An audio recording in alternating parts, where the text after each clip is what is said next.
I went over to the popcorn machine automatically, and I just started filling up the basket. And I looked around, and the bartender, who was a woman, was talking to the manager, and she pointed to me, and she goes, "Who's that guy?"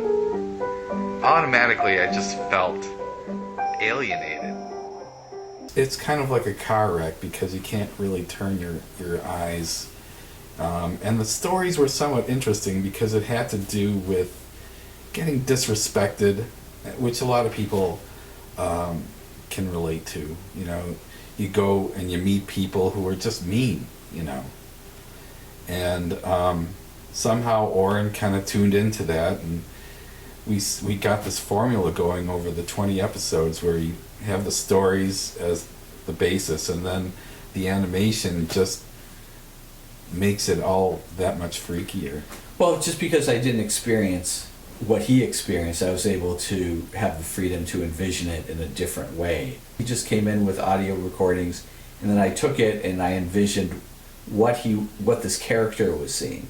So it didn't necessarily have any basis on reality, but it had that abstract quality of being real but not real, you know, relatable but not relatable. So it had this kind of, it was definitely like, there's a tragic comic side to the whole thing, and it really kind of reflected two people's interpretation of one event.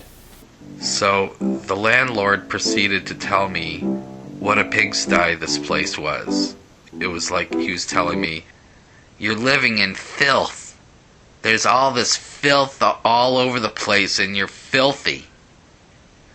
And, you know, it really hurt my feelings.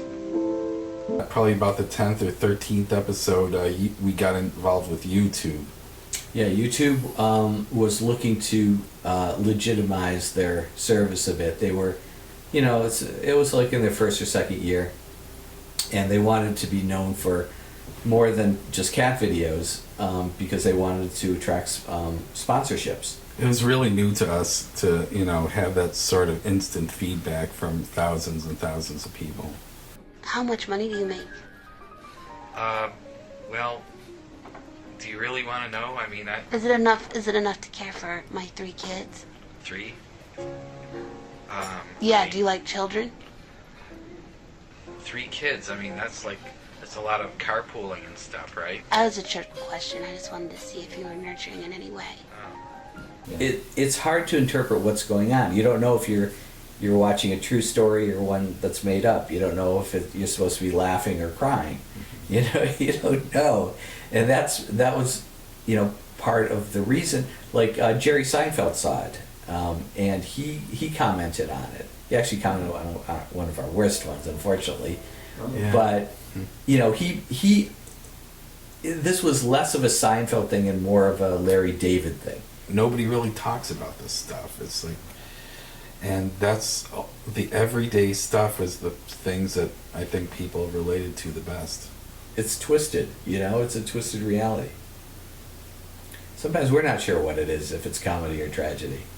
You know, I don't know, it just is.